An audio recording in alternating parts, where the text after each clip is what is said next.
Okay, first of all, what I want to say is I'm so thankful. I'm grateful. I'm blessed. Today is the very first recording of my very own podcast, my first season, first episode, and my my first guest. I've been working on this for some time. I thought about it for some time, and finally, I'm here and I'm doing it. I wanted to create a space where we could be honest, we could tell our story, we can share our talents, we can just talk, whether that's about something real, and we just want to talk shit, just Absolutely. kind of like just come and just enjoy the space. But tonight, this episode is very powerful. When I learned about my guest story, the first thing that came to mind was purpose after pain. That's what I thought about. So from Queens to Dubai to prison and back home again. This is my man. You're a hero. You're special. You're blessed. To after reading your story to be here and able to tell it and do it with grace because you're so soft spoken, kind of. It's kind of like, you're so laid back and calm. And here I am, I'm nervous, I'm antsy, I'm anxious. I don't want to talk a lot right now just because your story is so powerful. And I want to make sure it's heard. And I want to make sure that you're telling it exactly how you want it to be told. So everybody, this is my guest, my very first guest, Guyton Erasme. Hey, what's going on, everybody? My name is Guyton Erasme. My friends call me Geico. Some people call me Jet because my moniker is Jet Lag on both Instagram and TikTok. So, as Tyra told you, I'm from Queens, New York. I grew up in a single parent family, my mother from Haiti, and it was cool. It was a nice upbringing. I never felt like I was without, but I always felt like I was destined for more. So let's fast forward, lives. We get older and we have failed relationships, almost marriages. So you're searching. Yeah, you're searching. You're trying to get things to just connect. And no matter what I tried, I felt like I was out of luck. Didn't matter how smart I was. Didn't matter how good of a person I was. Things just weren't adding up. Right. And when my ex-fiance and I had split up, I kind of went on a downward spiral. I was going out drinking like every night. I ended up losing my job, and I felt like emotionally I had hit rock bottom because I began questioning everything about myself. Like, from a child, you feel like you're destined for more, and then things aren't panning out. So I said, you know what? It's time for me to move to the other side of the world. Wow. Yeah. So you just felt like the U.S. is just not doing it for you. Like, I need to go out and venture and search and feel like I belong and fit in and filling that void or that purpose, trying to find that purpose. Growing up in my neighborhood, you were either successful because you were a rapper, a basketball player, or a hustler. That's right. Right? I was a writer, but not a rapper. Right. I was athletic, but not a basketball player. Right. And I dabbled in hustling, right? But it wasn't for me. And I felt like I needed to find a place where my talents and my skills would be accepted. And I felt like in the US, it wasn't recognized the way that I would have wanted it to. But then I would move in different places. I lived in Atlanta, I lived in Florida, and I saw that by venturing out, I can see that I'm noticed in spaces where people find value in me. So what ends up happening, I say, you know what, I'm going to go to the other side of the world, because if it ain't working here, it got to work someplace, right? I knew a young woman. She said, hey, come stay here. She had just gotten a job out there. Yeah. And for the first 8 months, I was looking for jobs. I ended up meeting a guy on a visa run, and he had a marketing company. And he was like, why don't you work for me? He didn't have much to offer me except for... So you're going right over there working. About 6 weeks into being there, I met a guy. He owned a marketing company. His name is Ben. He's from the UK. And he offered me to be his chief marketing officer, obviously with equity, right? And I found out that the company wasn't doing well, but it was a great opportunity. Right. Because now I was able to get face-to-face with VPs from major companies like Etisalat, and Emirates Airs. Now, one thing about the UAE, their government controls the entire telecoms. Okay. So there are only 2 telecom providers that were there. And the airlines, there's Emirates Airlines, and then there's Etihad. So the fact that I was connecting with these people and doing international business, it now gave me GCC experience. Wow. As an expat, right, most people typically go there knowing what they're going to do. Okay. I went out there just trying to figure it out. Yeah. And because of that, things kind of worked out for me because I was able to get the experience I needed to actually get paid higher than the average person that came from out the country. Look at that. So you really just kind of thought, like, this is the best move ever. Like, this is working for me. Like, and I'm not saying that you didn't have anything to offer, but you were, I mean, I would assume, being young and, moving from US all the way over to Dubai, you're thinking, I gotta make, like, here I am, I'm working, I'm getting things done. And at first I was on my knuckles though. Like at first I went out there with $80 in my pocket. No way. I had $80 in my pocket. That's it. And faith of a mustard seed. Faith of a mustard seed and the gift of gab to go with it, you know. So charming. So you're charming. I mean, some might say that. But it allowed me to really connect and meet people. I met someone out there that started bringing me around in the nightlife scene. Okay. So now I'm able to have a good time, connect with people, no gatekeepers, and it's not costing me anything. Yeah. And right? It's starting to feel a little bit like home. It started to feel good. I was so used to bad things happening that I was waiting for the other shoe to drop. Oh, like, I know that feeling. Like, okay, this is too good to be true. What's going to happen now? I called my boy. I was like, yo, bro, this is like reverse world. This is upside down universe. Because like I can do no wrong. I will be rewarded for it. At least that's what it felt like. Yeah. By the 8th month, it felt like it. Yeah. By the 8th month of living out there, I applied for another job through a recruiter, and it was the first of 3 jobs he wanted me to go on, right? First of 3 interviews, and it was with Samsung, and I got the job. I was hired as a e-commerce manager, and it's a job that would have been extremely competitive and hard to get in the U.S., but I got it. And from there, it was amazing. Some things that you might want to know about out there. You don't need to have a good credit score to get a credit card or to get a loan from the bank. What determines that? Your salary. If you have a decent salary and the company that you're working for has a good reputation, you can pull out a lot of money, That's like pulling out an 850 credit score, huh?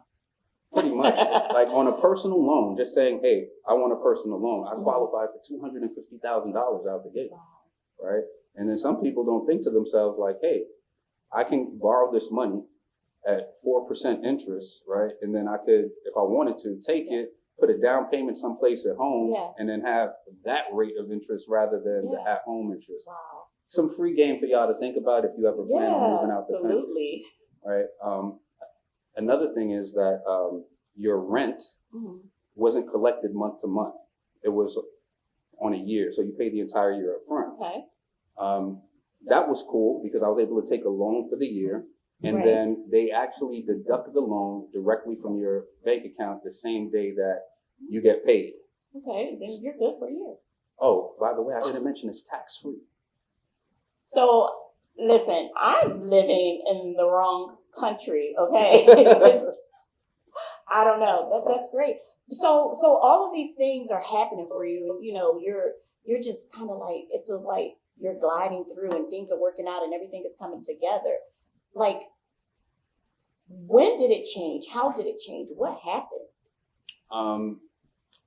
So as things began to come together, I got promotions within the company, and I decided, you know what? All right, so I worked on a marketing campaign for a TV, and I noticed that we hired an outside marketing agency to come up with the plan, and we paid them $50,000, and all they did was put a deck together, and I'm like, wait, they got like a quarter of my salary, for spending about something that would have taken me maybe a half an hour to a day, depending on how in depth. And then after that, they present it to the company, and they don't need to do anything.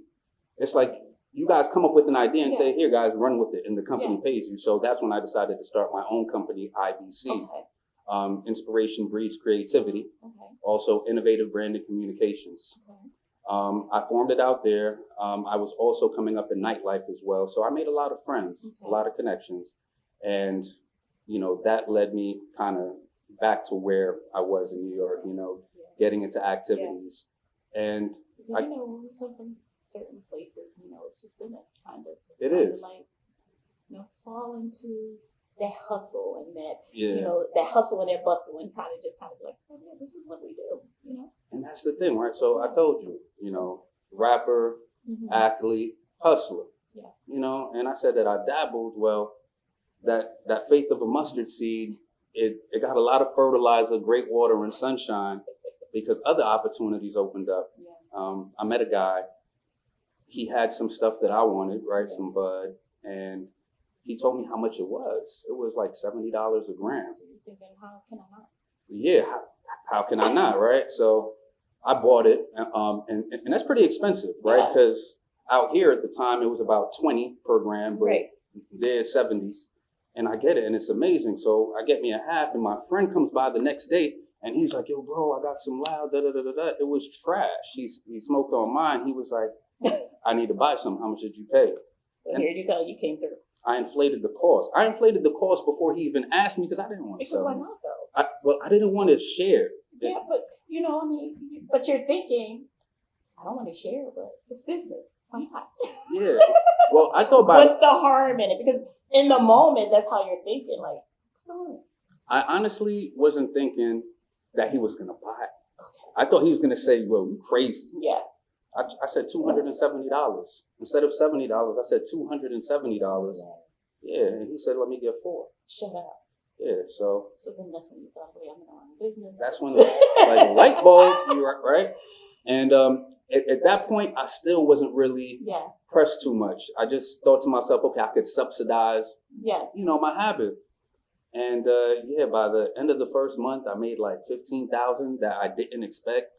You know, now I'm like, maybe I can go to the designer store, right? And then the following month, and it's fast. It's fast, minimal time, and minimal transactions, right? So each month it got bigger and bigger, and it got to a point where I needed help. So I built something, and you know, I was grateful because everybody was satisfied. I wasn't hurting anybody, but that's not the way the country looks at it, right? Someone got in trouble and they said my name. All right, they got in trouble for something completely different. God damn it. Well, this goes back to how the police operate out there, right? Their snitching is incentivized, right? And they threaten everyone with a life sentence. Even if they just catch you using, they'll say, "Oh, you're going to get life for this unless you give us a name, or you'll get deported from the country at the very least." When you're making 6 figures tax-free, right, and you're living a better life than you've ever lived, that's kind of scary. So, you know, they tell. They didn't need any investigation. They didn't know anything. They just came, kicked in my door 15 deep. And I was in the shower. There was a young woman that answered the door. I was electrocuted. I was beaten. And then I was asked questions, interrogated. What was going through your mind in that moment? Like when because you're in the shower, you're not expecting this to happen. But then, you know, I'm pretty sure it had to have taken like a couple of seconds, a few minutes for you to realize what was happening. What went through your mind in that moment when they were in your house and, you know, they're tasing you and they're, you know, what are you thinking? Well, when I heard the scream in the living room, it was deja vu. You know, it showed me how real God was because I had visions 3 times prior to that happening that same week. And I saw faces of the people that were coming in. And I would wake up from that dream and I'm like, yo, I'm bugging, right? Maybe it's my anxiety. Maybe I think something is going to happen because I'm so used to waiting for the other shoe to drop. You know, I just got chills because you saying that, and now that you think about that moment, do you think that maybe that was some type of like divine intervention getting you prepared for what's going to happen, letting you know this is going to happen. This is your journey. This is your story. You have to get through it to get on the other side. Like, because that's powerful to kind of have that thought in those dreams. I think that it was divine intervention. And I think either answer or either decision that I would have chosen to take would have taken me in the same direction. Yeah. Which is, it would have reinforced my faith. Yes. Right? Yes. Because had I said, oh, shoot, God's talking to me, let me chill, I would have dodged it and I would have been like, wow, right? I dodged the bullet. And maybe I wouldn't have learned. That's right. Right? So what happened? I made the wrong choice. I ignored what was being told to me. And when I heard that scream, I was in the shower. I was like, oh, shoot, right? Like, I was in shock. And then moments later, my bathroom door busts open. A guy tases me. I'm in the shower, collapse in the bathtub. He throws me up over his back. My head hits like the side of the doorway. So you're not even resisting. They're just coming in like, hey, this is the guy we want. We don't know what he's going to do. We're getting him up. We're getting him out of here. You know what I think it is? I think they watch too much cops on TV or movies. Because it's like, yo, bro, I'm not Pablo Escobar. I don't have an army. They're waiting for their moment. Like, I feel like cops just kind of wait for that moment to be the cops in the movies. Like, kind of like, oh, this is our chance now. Let's do this. Let's do that. The CID, right? So that's the Criminal Investigation Department, right? They have a drug task force that literally takes the worst cops and they put them in it and they incentivize them to arrest people. And these guys, I swear, they just sit and practice. There was a guy that I was locked up with. He said that a guy kept following him in the gym, looking at him, right? And he's just like, yo, why is this dude staring at me? And he finally steps up to the dude like, yo, is there a problem? And he was like, you'll find out. Right. So he's just like, whatever. He ends up leaving the gym. Yeah. And then all the police catch him. And he's just like, yo, why did you have to do all that? You could have you mentioned that someone mentioned your name. So when your name was mentioned, do you think that they kind of like started watching you for a while before they actually? Absolutely not. Okay. So they just kind of got the name.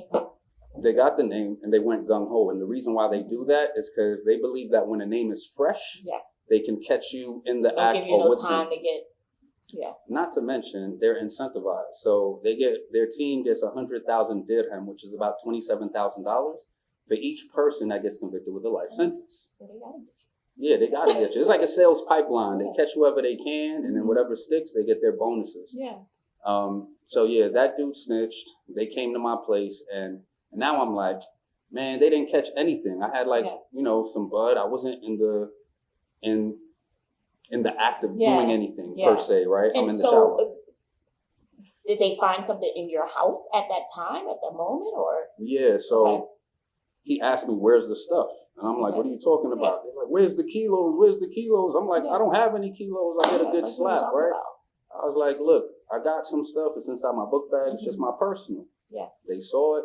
They put it on the bed. They took a picture from this angle, made it look like a nice mountain. Like it's covering that whole bed. Yeah. And I'm sitting there laughing to myself like it's not going to be an issue. And the young woman that was with me, she had some stuff at her place. So they actually went to her place, searched it as well. So they connected. Yes, they were. So the guy snitched on me, but he didn't give my name. He gave her name. And then they followed her to my place, So now I'm in the police station. I'm dealing with the justice system. And I'm thinking to myself, oh, in America, if you get a high-priced lawyer, you get to go. Yeah. And are you thinking like, okay, I'm caught, they're just going to send me back home? Yeah, I was like, get me up out of here. Yeah, like, right? Like, get me up out of here. I'm ready to go. Send me back to the U.S. Yeah. They got bigger fish to fry over there. They're not worried about me. Well, here's the thing, right? Like, the first time when you get arrested, the police took me to the police station. They're like, you're going to get life. I'm like, yeah, I know you fucking lying. Was this your first time being arrested ever? No, I've been arrested in America before. Okay. But nothing, no arrest. Nothing can compare to that moment right there because you're truly by yourself. You're by yourself. Right? And they're telling you things and you don't know who to believe. Yeah. When you go inside the jail, everybody's an attorney. Everybody knows exactly what to do. Don't say this, do that, do this, right? And everybody ends up with a life sentence. So, yeah.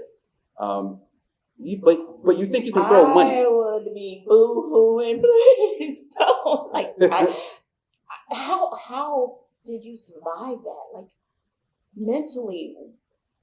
I had to convince myself. Wait, take me back to like, so once you go and you're in prison and you're at the jailhouse and you're being booked, you're thinking, okay, they'll deport me. I don't even live here. I'm not even an actual citizen. They're going to send me home.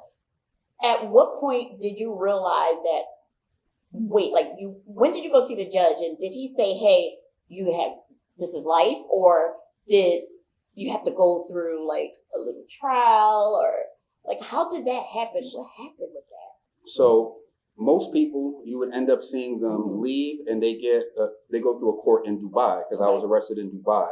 But once it becomes a selling case, they take it federal. Okay. I didn't find out that my case was considered a selling case until after sitting in detainment for 60 days. Okay. And after 4.5 months, I went federal. I didn't see a judge until 9 months after my arrest. Is that even allowed? That's not even allowed here in the U.S., right? Yeah, but we are not in the U.S. at this point. And so I'm sure that's when you realize, wait, I am not in the U.S., and what the hell? I realized that things were messed up when I paid for the best lawyer that I thought was the best. And then when I gave him my money, he went from saying, I'll get you out, to inshallah. No way. Yeah, God willing. Right? So that means that... Did he even show up in court? Yeah, he showed up in court, but there's no litigation. Yeah. It's literally the way the justice system works. You go to court, they'll tell you what your charge is. You say yay or nay. Okay. Then they say your next court date. No jury. There's no jury. It's 5 judges that deliberate over whatever your sentence is. So only the judges get to decide. Yep. And so brief intermission, or not intermission, but I'm just going to redirect for a second. I'm a live host on TikTok, and I currently have a live battle getting ready to start. Yes, talk about that a little bit, and let everybody know where they can find you and follow you.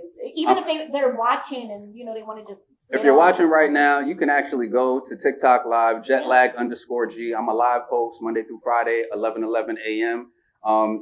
Super Fox, if you don't know, you're on a podcast right now. We're being recorded. So how you doing? Hi. Hello. So you're in front of these 5 judges, and they're about to determine your fate. And even in that moment, you didn't think it would be life, right? I didn't think it would be life because there wasn't enough evidence. And then you already did 9 months, so you're thinking, okay, time served, send my ass home. Well, no, once you go federal, they tell you you're going to sit for at least 2 years. Okay.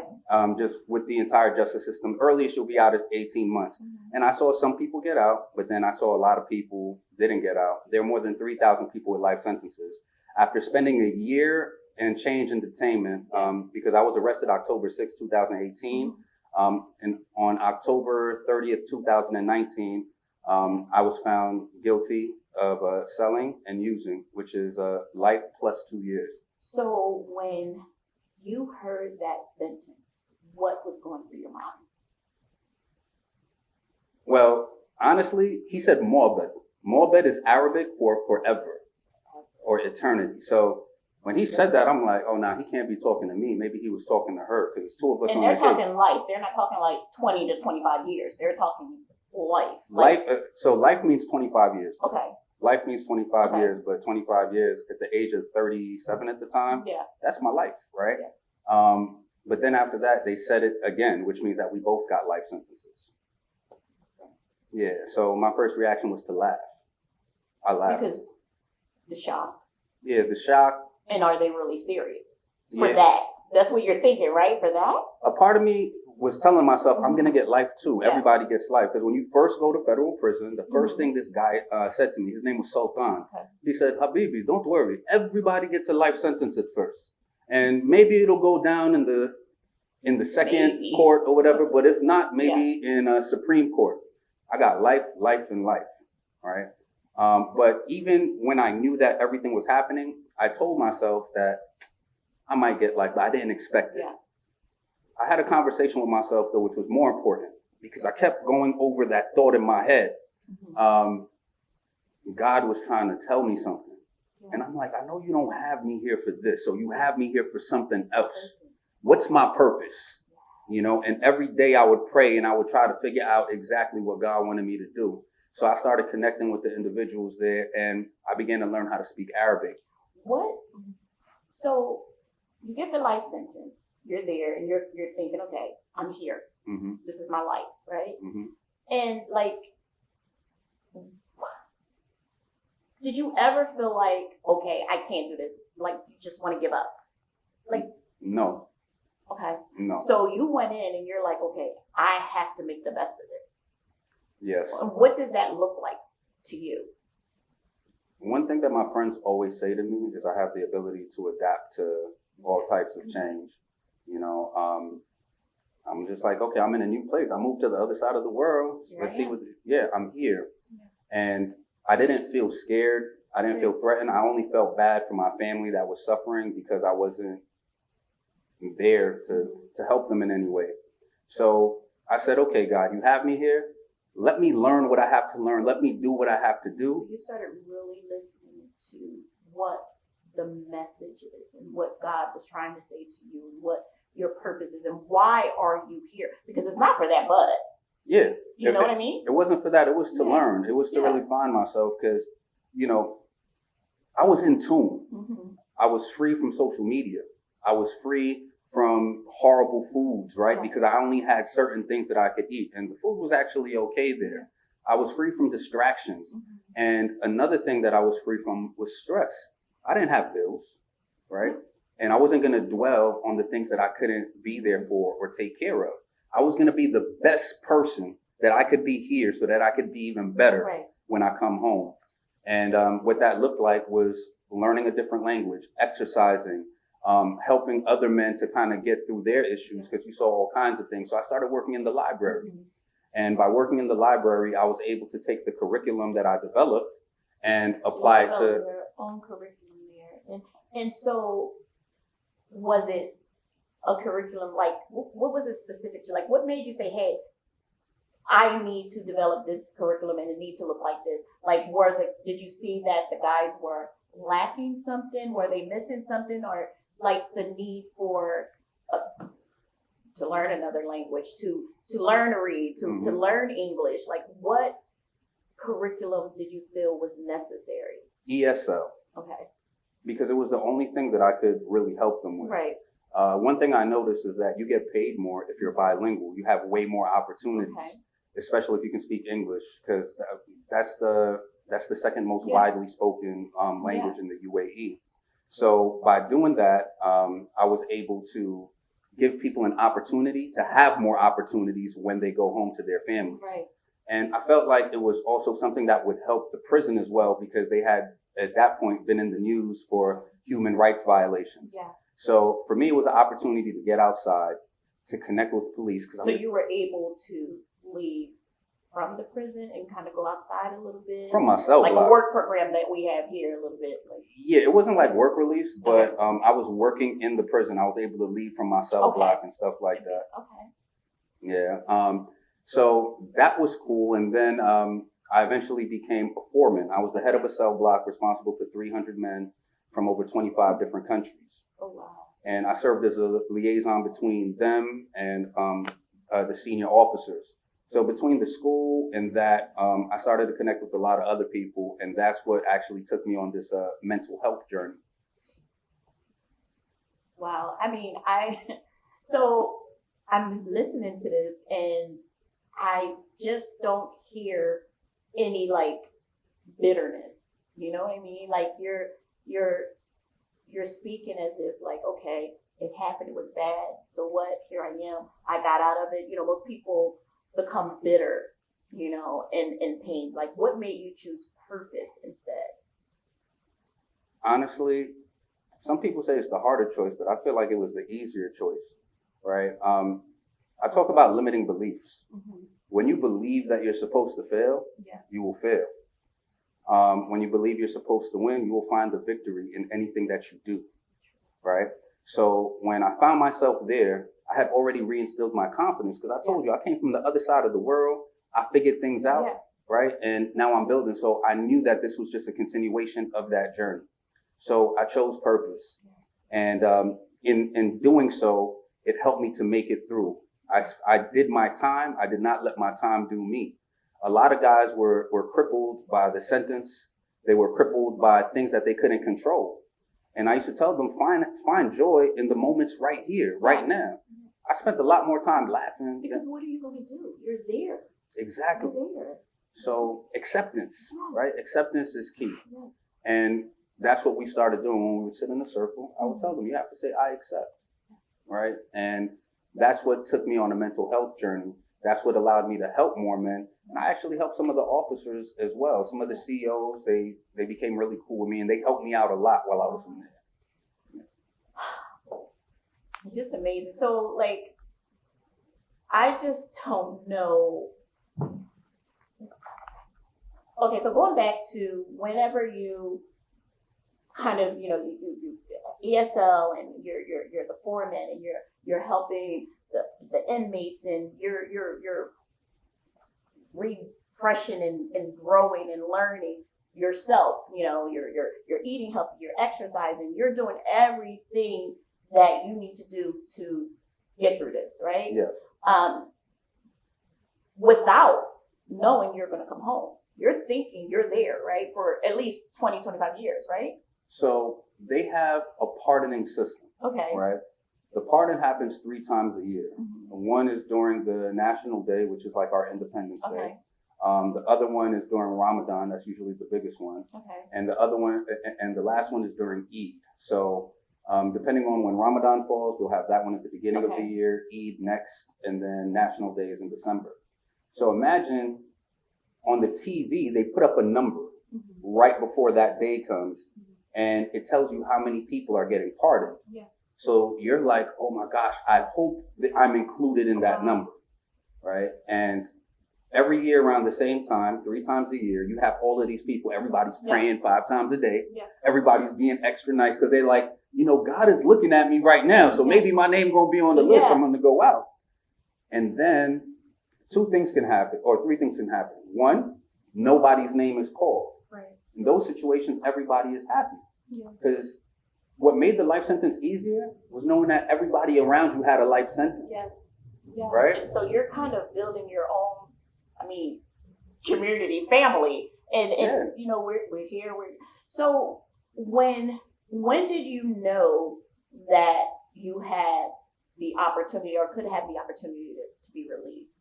So this from the beginning. Okay. Because they talk about the pardon and how the system works, and right? Did you kind of, what do? You have to apply for it or put in for it? How does that work? So you can apply for it. Okay. Some people don't apply for it and their names just pop up.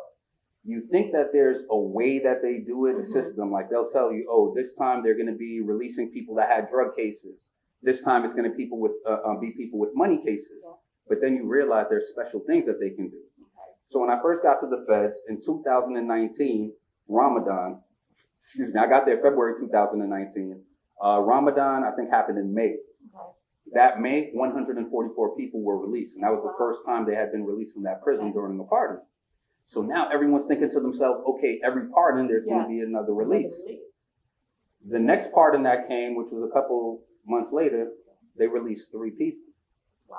These 3 people had special connections. Okay. I told you, there's more than 3,000 people with life sentences. The next pardon after that was 2 years later, right? What was that? COVID.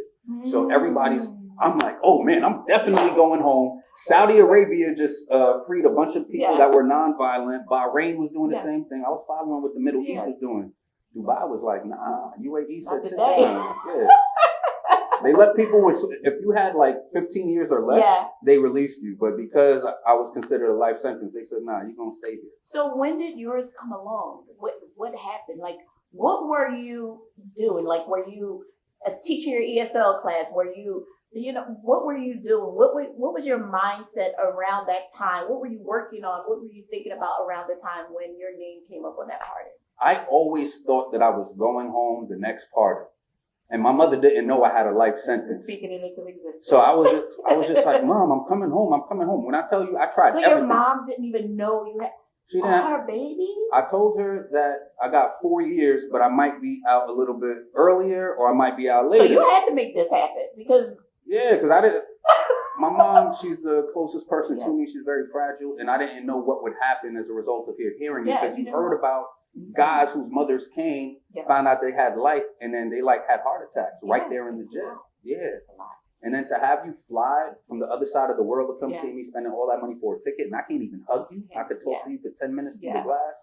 Nah, I kept everything low from her. So the other 2 ways you could get on the pardon list is by lottery. Okay. And and the third is the least one is by having people that work in the prison refer you or whatever, senior officers. So after year 1, year 2, year 3, year 4, I was like, well, all my original friends are gone except for one dude. You know, most of my family's gone. They went home. Like it's a bunch of new guys around me. Like when I first got to, and I'm just like, yo, what did I do? God, like, what else am I supposed to learn? And I learned the most valuable lesson, right? When you've done all the praying that you can do, and you've done all the work that you can do, you just have to be still and let God do the rest. That's right. That was when I gave up. I stopped trying to be seen. I stopped trying to be heard. And I just focused on living in purpose. And then from that moment, sorry about that. No problem, Charles. From that moment, when I started focusing on living in purpose, everything changed. I was having a conversation with my friend, and he was like, you think you're going home this pardon? I'm like, yeah, maybe 5 to 10 more years. Yeah. At this point, you're comfortable. And then a couple of hours later, he gets called out. Yeah. They're switching his cell block. That's what they told us. He was from that country. The very next day, I'm handling canteen. Mind you, they moved me to a super maximum security prison by this point. What was the reason for that? Because of contraband that I was bringing in. They said that. So you're still playing around. Hey, look, listen. It wasn't anything it wasn't illegal substances and stuff, but I was bringing in movies and speakers and watches and stuff like that. Things that, because we wanted to feel human. That's right. Right? But yeah, so one day I'm doing canteen. The way that it works, they bring all of this food and then they give me the receipts and I have to call people out, separate their things. And all of a sudden I get called because the warden, the head of security, and the head of prisoner affairs are outside of my cell block. When they call me, they're like, oh, is everything okay? And I'm like, no, everything is not okay. For one, I have a life sentence. Second, why the hell are you asking me that? Like, what do we want to? Oh, everything is just peachy. I'm just fine. Yes, exactly. It's a good day. Mind you, I'm the head of the cell block. So now at this point, it's already been about 4 years or so? A little over 4.5 years. Okay. Like I write down everything that I need on a regular basis. And I'm not getting any responses for 3 months. So when you ask me, is there something wrong? I'm like, yeah, a lot. So I start, running off at the mouth like I do. If y'all don't realize by now, I talk a lot, right? They're like, relax. I'm like, relax. I can't relax. They're like, we're going to miss you. And then the head of prisoner affairs, he hugs me. I'm just like, oh, why is this man hugging me? Get off me. Right? And these other 2 guys are smiling. And then he was like, no, you're going home. I'm like, what? They're like, yeah, we see all the work that you've done, how you always put the men before yourself. What were you thinking? How did you feel? Did you need time to process it? I started shaking. They told me that the pardon is coming now. Wow. Get everybody together. We just wanted to come let you know first because you were the first on the list. We recommended you. Wow. So I wanted to smile and cry, but I'm like, I got to keep the secret for the guys in there, right? Because as soon as I come in, they're like, are we going to get more coffee now? Because everybody just wants coffee and sneakers. Contraband and they're like, come on, we know, because you're the American, you can do things. And I'm just like, yo, they said they're gonna come back, we're gonna get searched, everybody put on your uniforms, right? How long and once you heard that, hey, I'm going home, how long did it take after that for you to actually be released? It took 2 weeks. Wow. It took 2 weeks. So they gave me the information. I remember it was Duhur prayer, and it was the first day of Ramadan. Right. So I went to do my midday prayer, and I remember, being at the end of the prayer, and I just started bawling. I couldn't stop crying. Because now it's sinking in. Yeah. And then they come in, everybody's dressed, and they start calling out names. They're calling out names. They called out 16 names out of the men in the cell block. And for a moment, it felt like you graduated. You're celebrating. But then you look at the guys on the other side, and you know that survivor's remorse automatically kicks in. Your friends and people you've come to know and love, and you're like, you know. But just like any other prison, when they know you're going home, oh yeah, they want to keep you there with them, right? So they try to start. And they're supposed to take you to out jail, right? They're supposed to take you to out jail, but they didn't because there was some issue. Like, what's going on? Get me out of here. So now it's like they're like, you're free, but you still sit here for a second. Now everybody's looking at me because they want to know who's going to be in charge now. Yeah, you know, you're the leader. You're the leader. You know. But at that point, I stopped giving a fuck. People were coming to me like, we need this. Because now it's almost 5 years, no visitors. You're away from home, no friends, no family, nobody, you know. But when you come home, like when you came home, how did freedom look? How did it feel to be home? What was that like? So it took 2 weeks for me to get on a plane. When I got into the airport, they were like, have a nice day. And I'm like, y'all were just like treating me like crap. Now I'm a regular person. I was thinking to myself, everybody can see me. They know, you know, but it wasn't like that. And I was so confused and so lost on how to be that I missed my flight. I thought that my seat was the gate number and my gate was the seat number. So I missed the flight. I'm arguing with the person in the airport. I end up getting on another flight. I landed in the U.S. JFK on Good Friday, April 7th, 2023. And the first thing that came to my mind as I'm walking through the terminal, I was like, yo, this whole airport smells like weed. Because it was legalized in New York.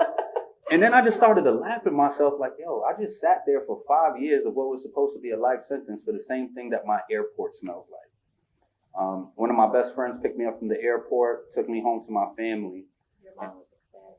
Man, super ecstatic. And when she found out I had a life sentence, she didn't believe me neither. You know, but it felt great to be back.